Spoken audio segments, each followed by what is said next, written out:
Баршаларыңызға қайырлы күн көрермендер, каналыма қош келдіңіздер. Бүгін сіздерден сүзбеден жасалынатын, яғни творожный пирогтың рецептін ұсынамын. Ең нәзік және де ең дәмді пирогтардың бірі. Міндетті түрде рецебін сақтап алыңыздар.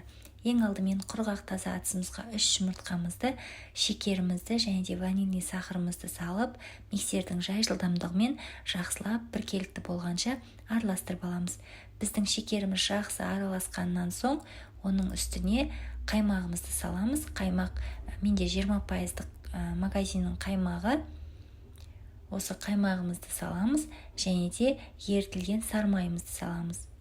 Сармайды өзіңіздің қалаған сармайыңызды қолдансаңыздар болады. Ерітіп, не болмаса бөлме температурасында тұрған сармайды қолдансаңыздар болады. Тағы да миксермен жақсылап біркелікті масса болғанша араластырамыз. Келесі кезекте міндетті түрде електен өткізілген ұнымызға 2 шай қасық разрыхитель, яғни қамыр қопсытқышымызды салып, жақсылап бір араластырып аламыз. Содан соң жаңағы сұйық массамыздың үстіне аз-аздан қоса отыра, осылай венчикпен араластырамыз. Бұл жерде миксер қолданбаймыз. Венчикпен не болмаса лопаткамен жақсылап араластырамыз. Сол кезде біздің пирогымыз жақсы көтеріліп шығады. Біздің массамыз дайын болғаннан соң осындай арнайы формамызға пергамент қағазын төсейміз. Егер пергамент қағазы болмаса, жақсылап майлап алуды ұмытпаңыздар. Осы формамызға құйып болғаннан соң біз салмасын дайындаймыз, яғни начинкасын дайындаймыз. Ол үшін бізге міндетті түрде творог қажет болады. Оның үстіне 1 жұмыртқа саламыз. Шекерімізді саламыз және де жүгері крахмалын қолданамыз. Егер жүгері крахмалы болмаса, аз ғана ұн қолдансаңыздар болады. Негізі жүгері крахмалын қолданғандарыңыз дұрыс. Оның үстіне қаймақ саламыз. Менде 20% қаймақ. Енді осылардың барлығын блендермен жақсылап тұрып араластырып аламыз.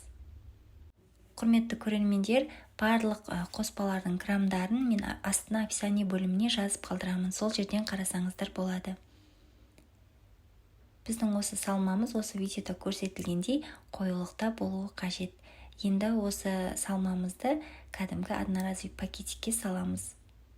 Кондитерлік пакет болса да қолдануға болады. Пакетіміздің бас жағын кішкене ғана қайшының көмегімен кесіп аламыз.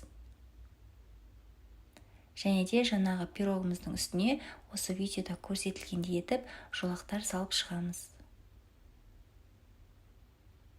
Және де печкамызды алдын ала жақсылап қыздырып аламыз.